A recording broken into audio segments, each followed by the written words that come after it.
Fred, where we at, dude? We're at Pure Intentions. Pure Intentions has been around since 2011, I believe. Matt's a cool dude. I met him like a year and a half ago, and he's super helpful in getting me started in the coffee industry and connecting me with people that have been able to help along the way. So.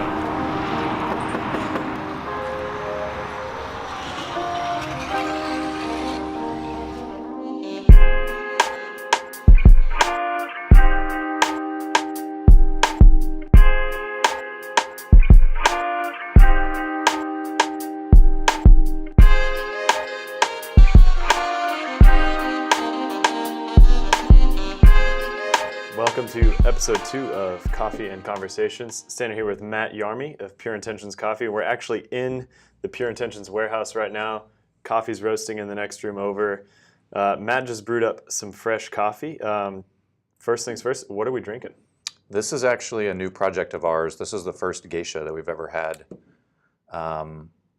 So we recently decided to, if you're familiar with our Top Lot series, so one of the difficult parts about separating a portion of your brand into a special limited release is that if that same type of coffee is available elsewhere, that in sort of like everyday lots, it's hard to get people to recognize why your particular offering is special. For example, we were trying to use Ethiopians and Kenyans as part of our Top Lot series, charging a premium because we were buying a premium coffee and putting a lot of energy into the relationship and the roast profile, which is a great idea, except that you can get Ethiopians and Kenyans anywhere. So, what was so special about that particular offering for us that would ask other people to pay more for it? So it didn't really work out as we had planned. So what we came back to as a sort of team consensus was let's really just take it up a notch. What's the purpose of having a Top Lot series? What's the purpose of trying to showcase these progressive flavor profiles? For us, trying to expand our roasting acumen and provide coffee that is not all over the place in Charlotte yet. That was really the purpose of the Top Lot series, and this Geisha from Panama really is our first attempt at trying to do something that I don't think anybody else in Charlotte's roasting Geisha. So we want to. Nice. So this is our first sample roast. So this is not like, production ready. Right. It's probably going to be another month or so before it actually gets released. We're going to do like a really nice letter pressed label with a little coffee tin, completely separate packaging. Nice. Yep. And try to get it out there as a, something that looks really high quality on the outside and is complemented by the quality of the product on the inside. I like it. Back to kind of the beginnings of Matt Yarmey. You grew up in North Carolina, is that correct?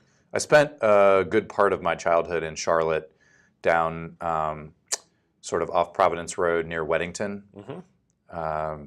It was split between there and a couple of stints in California. Where in California? Northern California. So when I was very young, it was Saratoga. And my high school years I spent in Palo Alto, or sort of roundabout Palo Alto. My dad had a couple of technology jobs that took us back between Charlotte and Northern California through the course of our childhood, my sister and I. They actually lived in California an additional time before I was born. So they've done the East Coast, West Coast swap at least once additional to my experience. At least once. Mm-hmm.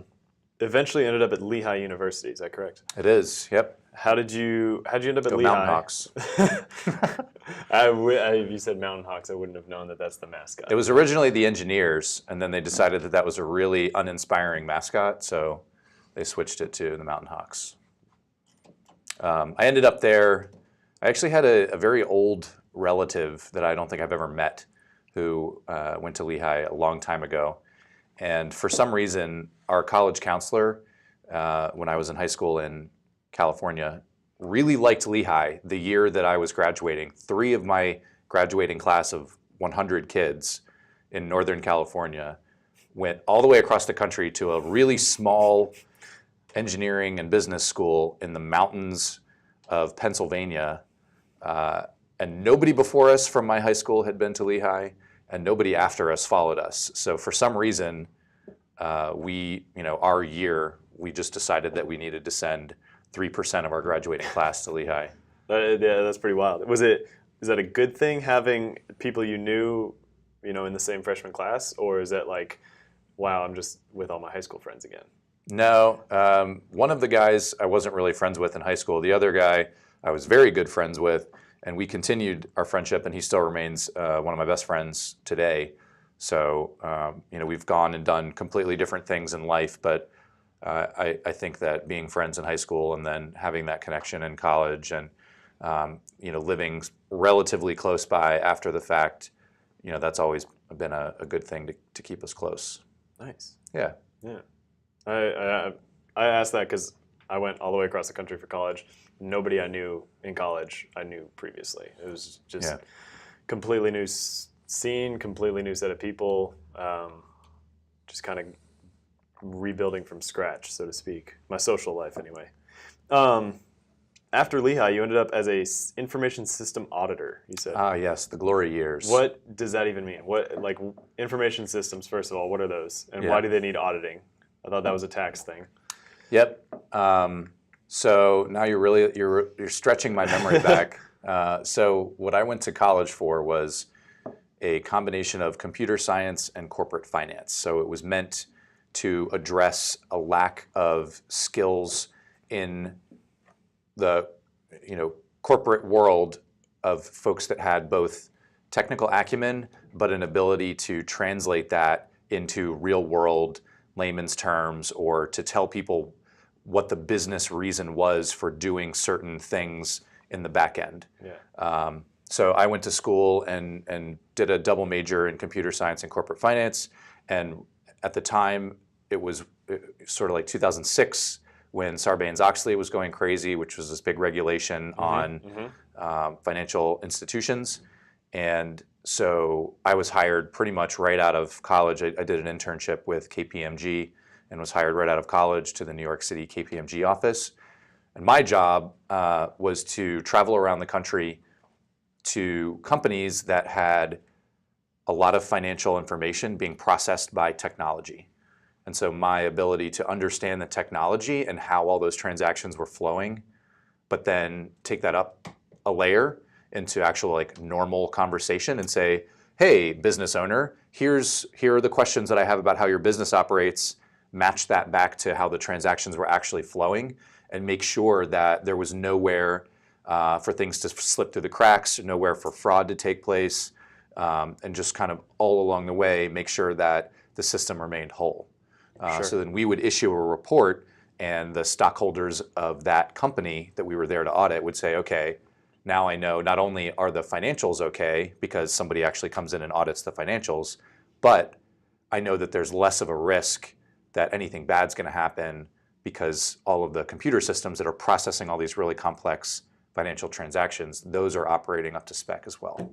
Cool. Yeah. I mean, KPMG is a big firm, and it sounds like you worked with, if there's stockholders or publicly traded companies, you're working in the big industries, big firms. Banking, telecommunications, corporate real estate. What did you learn from that side of things that has translated into small business ownership? Attention to detail, ability to understand processes and procedures on a minute but also large scale. So I guess scalability, dealing with people of many different backgrounds and personality types. In order to be a small business owner, you have to be able to either market your product or market yourself to customers of all different needs and pay sensitivity. People sometimes want to get everything for nothing, and other times people don't really care about how much something costs as long as it gets done. So we had to deal with a lot of different types of people in my auditing days, and we had to get information from them that they were legally obligated to give us, but it was on top of their day job. And these were not the CEOs of the company. It was the people down in the weeds that were being called in by their boss and were told, you have to stay and work extra this week because the auditors are in town and they need all this information. So for us, it was relationship building. It was trying to not be the bad guy, but also do our job to the best of our ability. And that has definitely translated into being a small business owner. We need to keep our lights on. I would love to be able to give specialty coffee away for free forever, but we don't operate a nonprofit organization. Right. So we have to be able to be fair to ourselves as well as fair to our customers. And that, not only that financial analysis, but that business analysis of how am I going to operate? What are my goals going to be? What are my strategies going to be? I was able to glean a lot of that from my experience. I think that's something valuable that, like, in order to have a big growing company, there needs to be systems in place and it needs to be scalable, like you said. I think the other thing, not to interrupt, but one of the other important things is the ability to take risks. Yeah. My previous existence for 10 years of my life, when I was interviewing these people, gathering information and issuing reports based on the findings, it was such a conservative world. Everything was very black and white. Either it meets the criteria or it doesn't. And everything was just to prove that things were quote unquote okay or status quo year after year after year after year.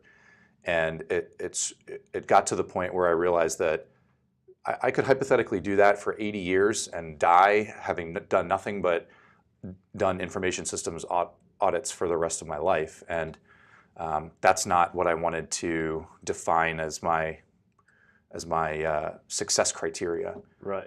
And there are people that really, really value comfort and stability in their life, and that was sort of a wake-up call to me that taking risks were important to me.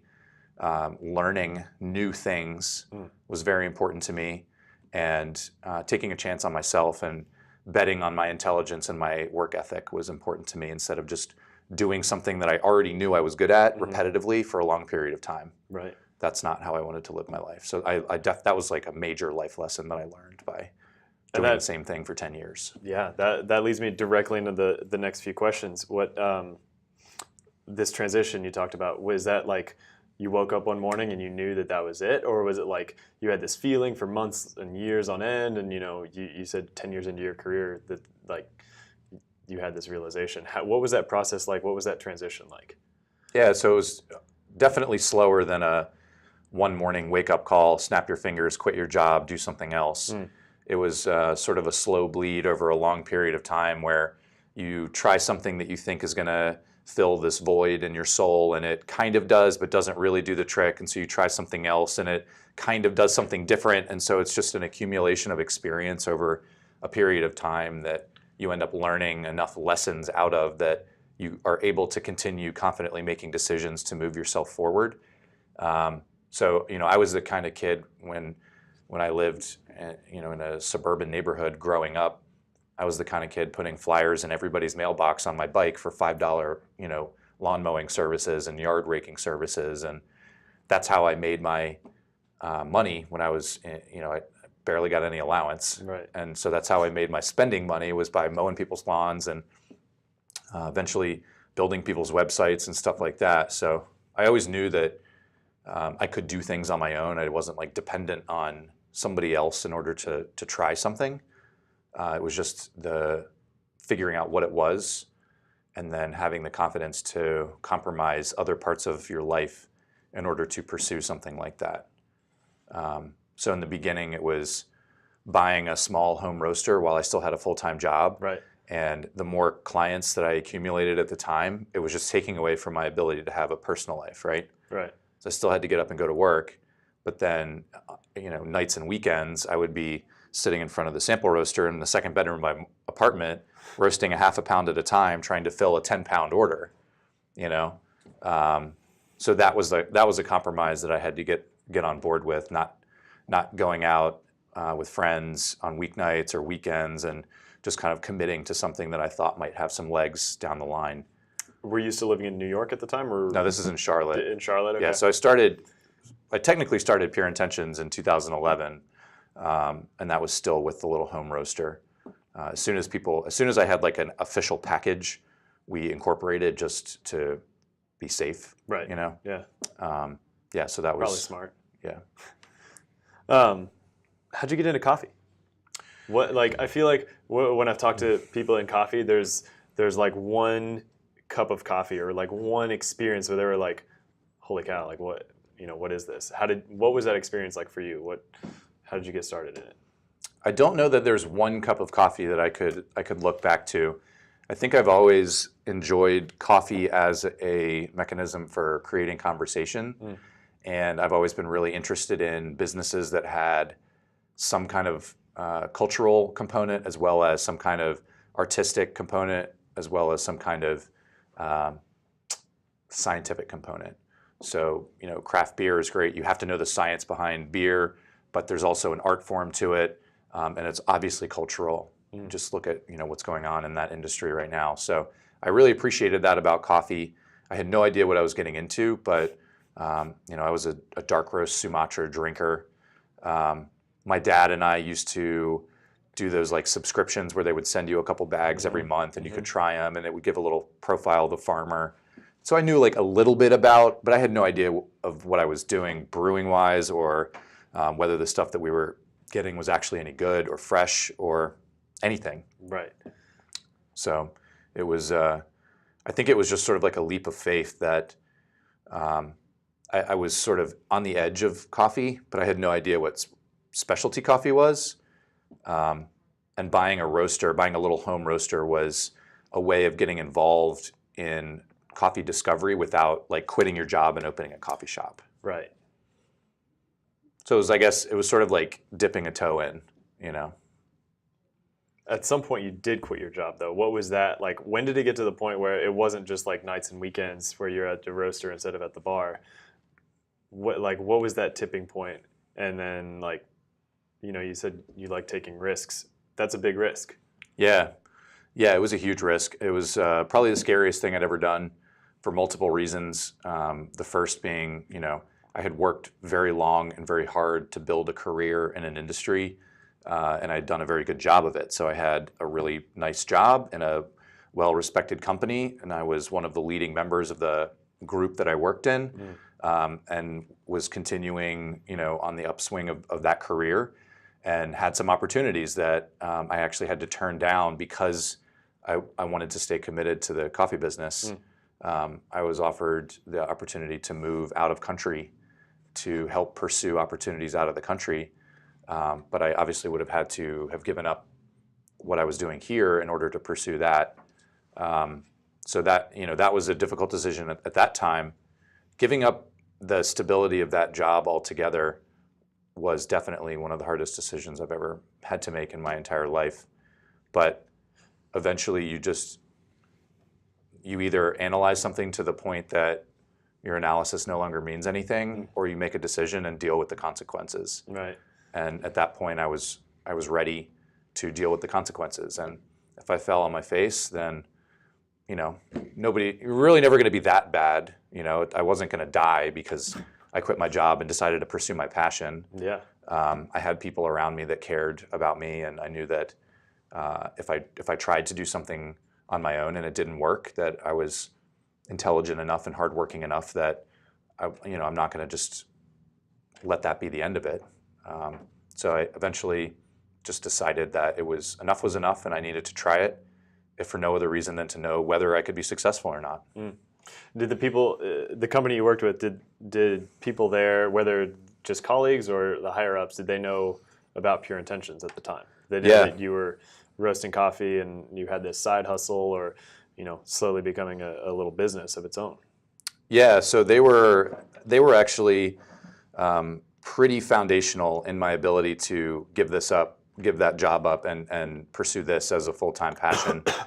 So over the course of probably 2 years or so, I would slowly start to work more and more on the coffee side, as opposed to the consulting side. And that was an ongoing discussion with them. I had certain goals and certain criteria and metrics that I had to meet for my job. But as long as I was able to meet those, they were okay giving me a little bit of flexibility to do things. If I had to leave early on a Friday afternoon or something like that to do an event, it was okay as long as I was able to meet my certain criteria. That's good. Yeah. That's, I don't know what the corporate culture is like nowadays in a lot of big firms, but I mean, it didn't I work feel out like- for them in the long term. But Yeah, but I feel like that situation is fairly unique, where they give you leeway to go and do your stuff, as long as you're taking care of business. For them, do you keep in touch with anybody from that, your former career? I do occasionally. I like to see how the company's doing. I obviously had friends when I was working there, so I like to see how they're doing. I don't know that I could ever go back to that line of work unless, this was just, I would never go back out of pure enjoyment of what I was doing before. It would have to be out of necessity. But, I was very appreciative for the opportunity to do the job that I did with them. I joined the group that I was a part of when they had 11 employees, and when I left, there was like 250 in the span of 4 or 5 years. Yeah. So we had really exponential growth under the time period that I was there. It was a lot of fun, and I'm really, really thankful to have been a part of it. But I'm happy that I left when I did and didn't hang on for too much longer. Yeah. I don't think that I would have been able to really devote the time required to create the opportunities that we've had at this point if I had hung on for too much longer. What did you get any pushback? Was there anybody in your life that was saying, "Hey, what are you doing? This is a bad idea. You've got a good job." Oh yeah, I mean there was a ton of people, including some of my family members, who, even until the point that they saw this warehouse, which we didn't build until, I don't know, like a year and a half after I had quit my job full time. They were still considering it like a hobby almost, or like a fun little side project. So, I think things are always going to be differently perceived to the external world based on the conditions that they're operating in. Mm-hmm. My life has been surrounded by career individuals. What do you mean by career individuals? Both of my parents were, very career focused. We're going to do what we're good at for businesses that pay us a living wage and help us support our families. Mm-hmm. And so doing something completely opposite of that and forsaking financial success or industry recognition or power, and starting something from scratch that really doesn't have a whole lot of, like, quote unquote credibility outside of its own industry. Yeah. Like, you're never going to walk down the street and go and like bump into somebody and go, "Hey, who's the biggest coffee celebrity that you know?" They're gonna be like, "Who are you talking?" I don't know, like maybe Pete from Pete's Coffee, or like the guy that owns Starbucks, maybe. So it's not something where you really have this end goal in sight of being somebody famous outside of your industry. Right. So there was definitely some pushback, and I wouldn't necessarily say pushback, but polite family style questions of, "Are you really sure you're going to do this? Or how much savings do you have? Yeah. How long can you survive? Yeah. Don't move in on my couch," stuff like that. What that's interesting though, because you said your parents are both, very career minded. Where did this entrepreneurial spirit come from? I have no idea. Because you said when you were a kid, you were putting flyers in people's mailboxes. So like it wasn't necessarily high school or Lehigh or. Yeah. I think probably just ADD, if nothing else. I get bored really easily, and I don't want to like sit around and just do the same thing for the rest of my life. So, I'm a very emotional person. So I think combining that emotional view of the world of like seeking success and like redefining what it means to live a fulfilling existence and all that stuff, combining that with ADD style boredom just means that like I don't want to just sit behind a desk and look at a Excel spreadsheet for the rest of my life, even if it means I get a great paycheck. Right. But I have no idea where that came from. Interesting. Yeah. That's my uncle is very entrepreneurial, so there's something in the genes somewhere. And your dad now works for you, or works with Pure Intentions. Yeah, he's a part owner. Yeah. That's awesome. Was that? So he was on board from the beginning if he's part owner. Almost the beginning. So I actually started the business with a friend of mine who very quickly realized that He didn't want to give up his nights and weekends and was not really interested in coffee. So at that point, my dad bought his share of the company, and he's been a part owner since then, which was very early on in the process. And I would say has been a functional member of the team for probably the last 3 years. Nice. And now he's a master roaster. That's right. Yeah, it's awesome. Doing the education pathways and everything, right? Yeah, we're getting ready to send him through our roaster pathway with, we've got a couple of people that are interested in taking our classes, our roaster classes, so we're going to try and get them all in at the same time. I didn't know you were doing that. It's, I'm also interested. yeah, you're more than welcome to join. Yeah. That's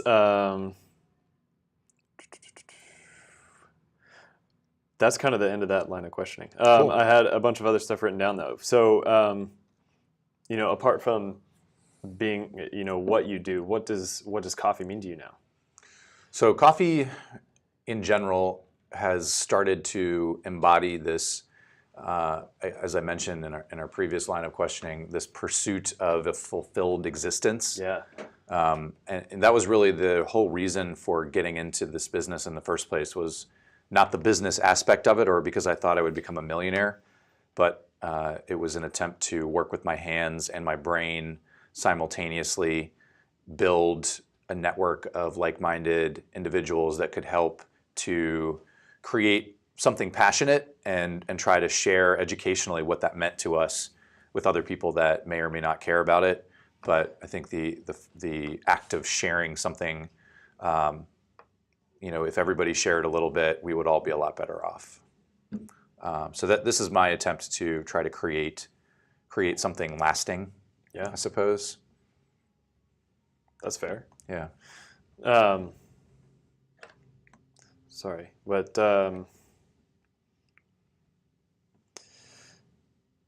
what do the transition from being just a hobby to a business to a career, looking back, do you think that there's anything you should have or could have done differently? Oh man. Or is it like, I'm at where I'm at now because I hit these bumps along the road, and like I don't know if I would have been here without those? I don't know that I would have done anything differently. There are a number of different, now that I'm here, I am aware of a number of different steps that could have been taken. For example, we don't have any outside investors. It's me and my dad. And we have debt for the equipment that we've purchased and stuff like that, but we are the only owners of the business. And that's something that we've been really proud of up until this point. I'm not saying it's going to remain that way through eternity, but I'm very proud to say that we started with $0 in our bank account, and we've now been able to last this long and have X number of customers that really appreciate our quality and our services based on only our blood, sweat, and our own equity. Yeah. We didn't have to go raise $2 million and just throw money at every problem. We had to really figure out how to solve the problem effectively and efficiently in a way that made sense for the business that we were at that moment. So it was not always just about doing the most expensive, shiniest option. Sometimes it was, let's take a baby step forward because not only can we not afford to do anything else, but it's not imperative to the priorities that we're focused on. Yeah. That's cool. What do you feel like you've passed, or is it still somewhere in the future where you reach a turning point and saying like, hey, this is something that we can do? Like, you quit your job. I would say that's a turning point. But I imagine that even then it wasn't like, hey, this is going to be my career, or this is going to be a business that's going to grow in the Charlotte community and then outside of Charlotte as well. Like what, not to say that I've made it, but is there a time where you're like, this is going to work, like we can do this? I would say probably the first month that I actually paid rent in this building and I had enough money in my bank account to pay rent and payroll all in the same month. I was like, oh, okay, we're a real business. I have a staff and they're being paid, and I have a building and its rent is being paid. I'm not starving, and we have inventory. We have equipment. Then it was sort of like real. It was no longer, at that point, we weren't building to something. We had built and were executing. So I think once it moved into that execution phase, it was sort of solidifying, like, oh, okay, this is really happening now. Yeah. We're actually pushing product out, which is the whole reason that we did this build out. Yeah. So that was kind of the turning point for me. But it also gave me the confidence that I think once you go through something, it was also the hardest thing I've ever done, physically speaking. It was the hardest. I worked 20-hour days for 3 months straight trying to get, maybe not 20 hours, but you get the idea. Very, very long days. 7 a.m. to 9 p.m., however many hours that works out to, for 7 days a week for 3 straight months to get this facility up and running and functioning effectively while still trying to keep our other facility operational so that our customers at that time didn't experience any lack of service. Right. So being able to accomplish all of that has really given me almost an introspective view of my ability to accomplish really anything that I want to set my mind to. Yeah. There's, you mentioned quitting my job. I can still feel in my gut the amount of butterflies that I had when I was sitting there in that chair looking at my boss that I had spent the last 5 years with and telling her that I was leaving. It's surreal to think back on.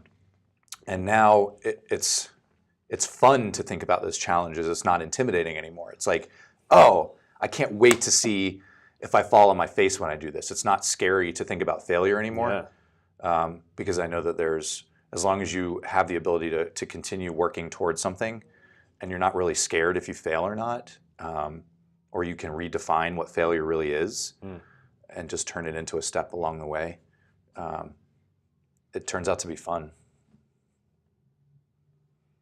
What do you do in the times that, looking back, maybe weren't so fun? Times where you're like, I like beer. Yeah. I have excuse me, I enjoy working out. Working out mentally resets my brain. If I go for too long without exercising, then I start to get very cloudy and emotional. So exercise and beer are good de-stressors for me. I like reading. It's a good balance. Reading is a good way to separate yourself from your current environment. We can get so tunnel visioned about the world that we live in and what's important and what our priorities are. But as soon as you pick up a book, not to sound like the public service announcements on PBS, but you pick up a book and your world is transformed. But it's really true. You can immediately turn your brain onto another very interesting topic, or reading a fiction, you can turn it onto a completely different story that totally shifts your way of thinking. Yeah. So, you mentioned something a second ago about priorities. The values of Pure Intentions. You got quality, accessibility, service, education, and innovation. How did you come up with those? Was it like that from the beginning, or was this kind of an evolution of the first few years of roasting coffee, or the way you wanted to shape the business? Where do those values come from? I think they were inherent in the way that we did business. So it was almost they were sort of behind the scenes before we actually brought them to the forefront of our brand. We were always focused on quality and we were always focused on service. Innovation came along because it was something that we cared about internally. We liked to do cool stuff with coffee, and we enjoyed interacting with other people that wanted to try to do interesting things with coffee. So that just sort of snowballed, and that was one of the sort of like fire in your belly reasons to keep going. So that became an inherent part of some of the relationships that we had built. Education was super important to us because we realized that there could be this amazing product and literally everything in the chain of events of coffee growing on the farm, being processed in the facilities in country, shipped all the way to the roaster. Everything could be perfectly executed, and you get it to the point where the coffee is actually prepared and given to the customer. And if they screwed that part up, you've ruined all of the work that happened before you. Right. So maintaining that chain of integrity all the way through the process from seed to cup became an integral part of what we were doing. So looking back up the chain, we started selecting our producers with more discerning characteristics. And looking up the chain, we started assisting with free education for our wholesale customers to help them understand the nuance in coffee and to be able to prepare the best cup of coffee they could for their customers. Yeah, that's actually how I found you guys in the first place, was an education program. And it didn't really exist at the time? Or It was in its infancy? Yeah. I like to think that I was sort of a guinea pig for you guys. Oh, totally. Totally. Bring your own milk, Yeah, BYOM. exactly. That's what I tell the guys that work for me now. Is like, if you want to steam a bunch of milk, like, go get a couple gallons and we'll throw down in the shop. Yeah, it's the best way to learn. You talked about the integrity of the chain. A few months ago, we were chatting. You said you were learning Spanish, and one of the reasons you were doing that is because you wanted to be able to better interact with coffee-producing individuals. Yeah. What was the inspiration behind that? You said it was something about creativity. Yeah, so I think it's really self-serving in two reasons. The first is I need to be able to use my brain for some things other than just straight up analysis of our business strategy. Yeah. Right. So if you come in and Monday to Friday, all you're worried about is the direction of the company, then it leaves something else to be desired. You forget about the passion of why you're doing what you're doing. And so we have our little side projects here as a team that we use to help stir up the embers of why we're passionate internally. But I needed something personally for myself that would help me, and I could kind of like keep as my little thing. And really how it started was through interactions with farmers like Oscar from Honduras, from Finca Cual Bicicleta, and Juan Carlos Correa is an ex-coffee exporter from Colombia who has now moved to North Carolina. Interacting with them was very interesting because they were coming to us trying to educate us about their way of life and their products and why they felt so interested in educating us, just like we're interested in educating others. But they were doing it in our language, and there was sometimes where there was a language barrier and we weren't really getting to the fine grit of the point that they were trying to make. So I felt bad. I was like, you're the one that holds all the information. This is your product, and you're coming here unable to communicate because I don't have enough interest in my own product to be able to communicate with the people that produce it. And that really struck a chord with me. And so I decided that I would try to start learning Spanish so that I could better communicate with the farmers who were producing the only ingredient that is allowing me to have a livelihood right now. Is that? I mean, I'm not that deep in the coffee industry. Is that common? Is that something that a lot of coffee roasting companies will do, or is it just, hey, we work with these importers, they give us these coffees, and we roast them and we sell them? I don't have a good answer for you. I would imagine that people like Dark Matter or Topeka that have very solid relationships, either through family or through extended business workings. They have really, really solid relationships with certain farms and farmers. I would imagine that there is some incentive to speak their language. Yeah. But for the everyday small town coffee roaster, I don't really know. I can't imagine that it's a vast majority of people that speak the language of the producer. Because to your point, there is always, at least for the most part, there's always an importer in the middle that does that translation for you. Yeah. Back to values. We talked about the 5 values of Pure Intentions. Does Matt Yarmey have 5 values?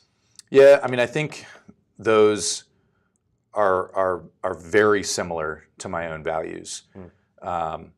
This is a company that was built from an idea that I had and a lot of hard work that myself and all of our team members have put in. But I don't think that those values would be what they are without the type of person that I am and the way that I built this company. Going back to your point of if I would have done something differently, there are a lot of ways to build a coffee company. There are tons of ways to build a coffee company. Some of them have nothing to do with quality. Some of them have nothing to do with service. Some of them have absolutely nothing to do with education or innovation.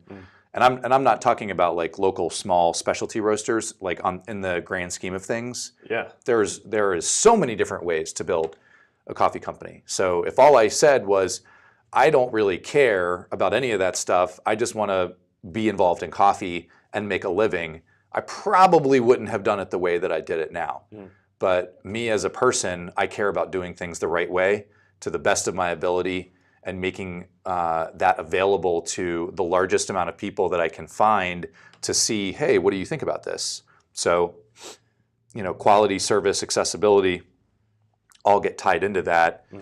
Innovation is a really great way to keep the conversation going, which is important to me. Again, back to that like stagnation thing. I don't ever just want to be kind of like treading water. So personally, I like to keep things innovative. So I would say that those, the values that Pure Intentions holds and are now formalized are very, very similar to my own personal values. Looking ahead, what are your goals for the company, and then what are your goals for yourself? Whether those goals coexist, or if they're mutually exclusive, or if there's some sort of marriage there. That's a great question. Of course, there's going to be some marriage. I think as the company continues to grow, you have to have a little bit more of a delineation between personal goals and expectations and company goals and expectations. When it was me and one other person, it was really, really easy to have both of those worlds just sitting right on top of each other, because there really was nothing else to consider. But when you start to take on X number of team members and have different markets that need different things, as a smart business owner, you have to be able to change the way that your company is operating or change its direction to meet the needs of the people that are helping create the growth. Whether or not it's exactly 100% aligned with who you are as a human being, that's going to change the more human beings become involved, right? It's going to dilute the amount that what you want as a person fits exactly with what the company needs in order to maintain itself. So I would say, to answer your question specifically, the company, we have been growing relatively steadily for the term of our life. For the last 6 years, we had our 6-year anniversary in October. Every year, we have just steadily kind of like gone to the next lily pad, so to speak. And I would hate to see that slow down. I think it's a result of providing a very high quality product in a way that people understand and feel connected with. And they don't feel like it's something super special. I don't want to be only the top 1% coffee. I want to provide coffee that people feel comfortable drinking on an everyday basis, but they still feel like they have to seek it out because it's better than the stuff that they could just get on any old grocery store shelf. So looking forward for the company, that means additional regional presence and a greater deal of focus on our education. So we're opening a training lab in the same facility. We're expanding our space and opening a SCA certified training lab this coming year. And we'll focus on, at least for the SCA certification side of things, we'll focus on roasting. But for our wholesale customers, we will be accredited to give them sensory and brewing certificates as well. Nice. So there's Undercurrent is doing more of like the publicly certified brewing and sensory certifications. So we're going to focus on our wholesale customers. Again, just continuing to provide that free education, except this time we're going to do it in a way that is in line with the SCA standards so that they can actually get credit and become certified. Where do you see, that's interesting, where do you see Pure Intentions fitting in with the coffee industry? You mentioned a little bit, with education being in line with specialty coffee, and then just from like a brand perspective, people knowing that Pure Intentions is not just like regular grocery store coffee? Where do you see Pure Intentions fitting in with the coffee industry? That's a great question, and that's something that I have been asking myself every day for the last 6 years and continue to ask myself. I think that I am still, as a person and as a business owner, trying to understand what the specialty coffee industry is. To be perfectly honest with you, I've been to Expo, I've been to the barista parties, I've been to roaster camps. I have experienced a large amount of the formal side of the specialty coffee industry, but I've also experienced local small town businesses that say that they're specialty coffee, but really they have, there's a lot of room for connectivity and overall improvement just as a whole industry by setting new standards and by communicating those standards well and by networking as an industry. So I guess I'm still trying to find my spot in that industry. I hope that by doing this SCA lab, I hope that we are able to learn a little bit more about ourselves and where we fit in the overall industry. But for the time being, we're just trying to do the job that we know we're here to do to the best of our ability, by our own standards and by the standards of our customers and clients, and not necessarily trying to measure ourselves against how other people are doing. Hey, this guy out in California is doing this. Why aren't we that good? Or why aren't we doing this? We're taking cues from our industry and seeing interesting things that are happening, making an analysis of whether that would work for us or not, and either deciding to do it or to not do it, based on where we are now, not necessarily based on what role we play in this industry. Back to goals.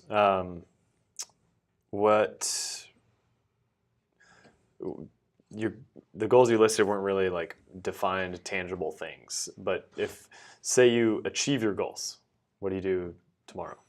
Yeah, I mean, I think let's just hypothetically. It's funny because I was talking about this with somebody the other day, and it goes back to that ADD thing. Right. If all of a sudden I woke up tomorrow and let's just say Pure Intentions was like the best that it was ever going to be in the specialty coffee industry, and I had achieved all of the certifications under the SCA umbrella, I would probably look for something else. I would probably say, okay, where else can we explore and learn? And I'm already trying to start scratching the surface on that by interacting with the farmers and the importers. For us as roasters, the obvious direction to be looking is towards the people that are using our coffee. But there's another direction that we should also be looking down to the producers, and saying how do we engage producers better so that they understand how their coffee is being used, and understand that year over year we do care about the effort that they put into creating a quality product. The conversations that I've had so far with importers and people that are directly connected with farmers are not very confidence inspiring about the status of our industry right now. And even the SCA doesn't really have a good plan of attack for how they're going to loop producers into this big new education model and integration model that they have. So I think, if I were to suddenly get all of my dreams come true, looking up the chain, education and customer-wise, I would immediately turn my attention to those that were producing the things that we value so dearly. Yeah.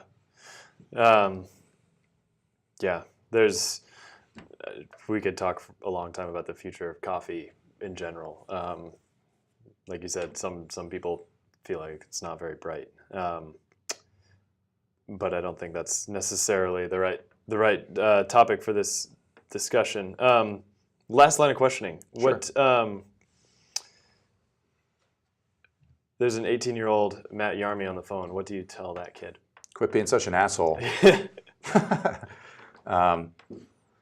Really, I would tell him to quit being such an asshole and have more confidence in his ability to make decisions. Yeah. It took me a long time to figure out that the world wasn't going to crumble down because I made one decision one way or the other, to go left or to go right. For a lot of my youth, I was very dependent on the advice of others, which is not a bad thing, but it becomes a crutch at some point. You pick up the phone and call somebody to tell you whether to go to this grocery store or that grocery store. Might not be that extreme, but just as an example. And so it really wasn't until I had started my career and was literally sent out into the world by myself to figure things out on my own that I'm extremely lucky for that opportunity, because that's really what allowed me to start the process of becoming the person that I am today. So, I would probably tell myself to quit being such an asshole and to have more confidence in my decisions, but I don't know that I would really heed that advice at the time. Because you're an asshole? Because I was a stubborn asshole. Jump back and forth. We only got two more. What is the best advice you've ever received? Oh man, that's a tough one. I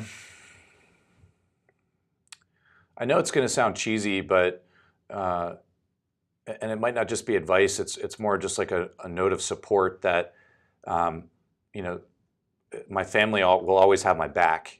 I think one of the biggest challenges in striking out on your own is what happens if ... right? And the best advice I've ever had was from my grandparents and my mom and my dad, just saying, if this is what you want to do, and this is, you're a smart guy, you go do what you want to do, and we'll be there if you need us. I think that was just hearing that. You might understand it, but like hearing that in a conversation is so much more solidifying than just kind of knowing that they're there and that if you did need something. So talking it out, that might not be the specific definition of advice, but I think that would probably be the most defining moment. Cool. And then last question, if there's an 18-year-old kid out there who says, hey, I want to be like Matt Yarmey someday, what do you tell that kid? Nothing is easy, but it's probably worth it if it's not as easy as you think it's going to be. And finding your passion is not something where you just try 100 things, and whichever one piques your interest the most in those 100 things, you just dive head first, give up everything else, and just keep going. It's almost like you're kind of like building a mountain or building a pyramid. You kind of have to start with a bunch of stuff, and then just slowly, you have to maintain your interest and keep trying as the various items kind of work themselves out. And generally, what will end up happening is the things that you really deep in your gut care about and want to do will remain over a longer period of time naturally. You'll interact with people and start conversations that you wouldn't have started otherwise if you didn't really care about it.